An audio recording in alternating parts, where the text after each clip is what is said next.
So guys welcome back to own channel books review. So recently काफ़ी सारे बच्चों को ये डाउट था एंड लास्ट ईयर भी ये सब जो डाउट्स हैं ये काफ़ी फ्रिक्वेंट थे, काफ़ी कॉमन थे।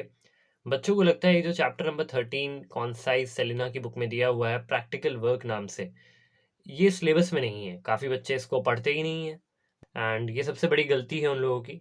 काफ़ी बच्चे समझते हैं कि स्टडी ऑफ कंपाउंड्स में हमने पढ़ ली हैं रिएक्शंस, हमने एसिड बेसिस एंड सॉल्ट्स में रिएक्शंस सारी पढ़ ली हैं, तो कोई भी क्वेश्चन आएगा तो उन्हीं से आएगा।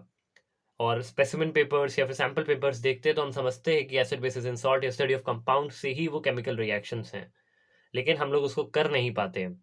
उसके पीछे यही रीज़न रहता है कि बच्चे प्रैक्टिकल वर्क जो केमिस्ट्री का 13th चैप्टर है इसको पढ़ते नहीं हैं। ये जो चैप्टर है ये आपको कॉन्साइज सेलेना की बुक और दलाल दोनों की बुक में आपको ये देखने को मिलेगा। ये वी दलाल की बुक है केमिस्ट्री की, जो कि क्लास 10th आईसीएसई में काफ़ी सारे रेप्यूटेड आईसीएसई स्कूल्स में चलती है। इसमें भी ये चैप्टर काफ़ी अच्छी तरीके से दिया है और इस बुक में भी आप देखोगे तो कैटायन एनायन की जो आइडेंटिफिकेशन है उसको काफ़ी अच्छी तरीके से समझाया गया। आप इसका स्क्रीनशॉट ले लेना, इससे आपको याद करने में आसानी होगी। वैसे ये जो चैप्टर है ये पूरा लैब बेस्ड चैप्टर है। ये आपके स्कूल्स के लैब में 100% आपको कराया गया होगा, लेकिन as we know we live in India, तो कुछ ऐसे भी स्कूल्स होंगे जहाँ पे नहीं कराया गया होगा। काफ़ी बच्चों को लैब लेकर ही नहीं गए होंगे, काफ़ी बच्चे लैब आज तक देखे ही नहीं होंगे।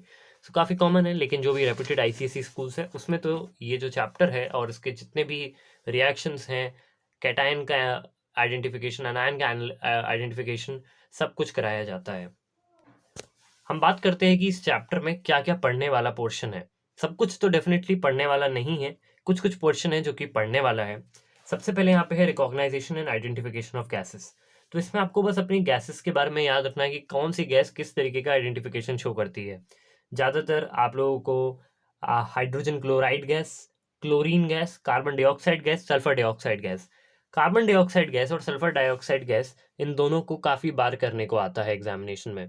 जैसे पोटेशियम डाइक्रोमेट पेपर को अगर आप कार्बन डाइऑक्साइड से पास कराओ तो कोई इफेक्ट नहीं होता उस पे। वहीं सल्फर डाइऑक्साइड पे अगर उसको आप कराओ सो वो ग्रीन कलर में कन्वर्ट हो जाता है।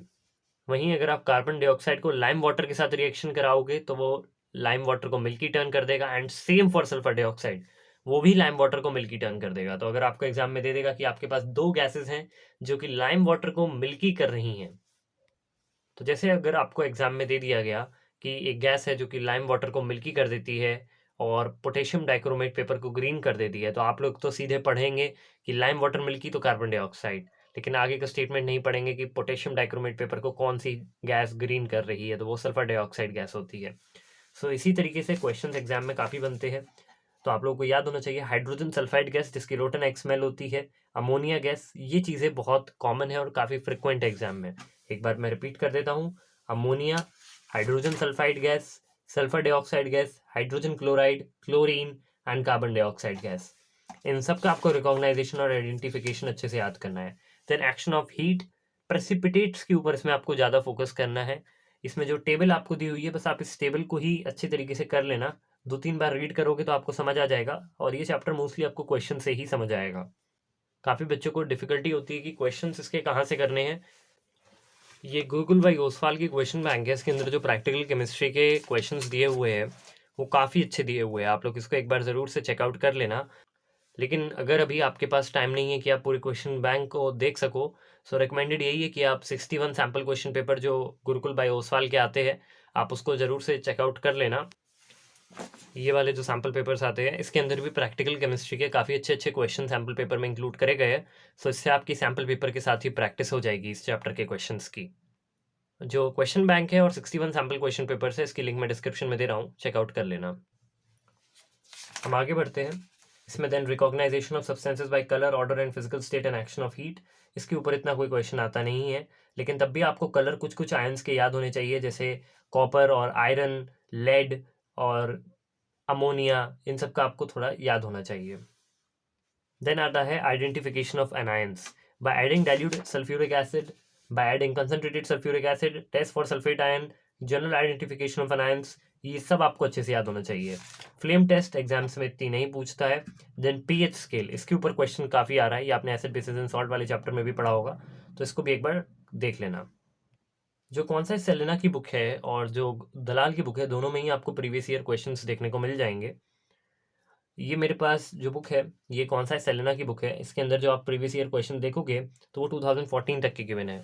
वहीं ऑन द अदर हैंड अगर आप दलाल की बुक में देखेंगे तो उसमें जो क्वेश्चंस आपको दिए हुए हैं वो 2018 तक के भी दिए हुए हैं। तो डेफिनेटली आप एक अच्छे सोर्स से सारे पीवाईक्यूज इसके प्रैक्टिस कर लेना, क्योंकि इसके काफ़ी सारे क्वेश्चंस एग्जाम में पूछे जा रहे हैं रेगुलरली। इस चैप्टर को छोड़ के जाने वाला बिल्कुल भी नहीं है। सो आई होप आप लोग इस चैप्टर को डेफिनेटली अच्छे से प्रिपेयर कर लेंगे और अपने एग्जाम्स में काफ़ी अच्छा परफॉर्म करेंगे। इस वीडियो में हम इतना ही रखते हैं, मिलते हैं किसी और वीडियो में। एंड गुरुकुल बाय ओसवाल के जो 61 सैम्पल क्वेश्चन पेपर्स और क्वेश्चन बैंक उसकी लिंक मैं डिस्क्रिप्शन में दे रहा हूँ, जरूर से एक बार चेकआउट कर लेना। Thank you so much for watching.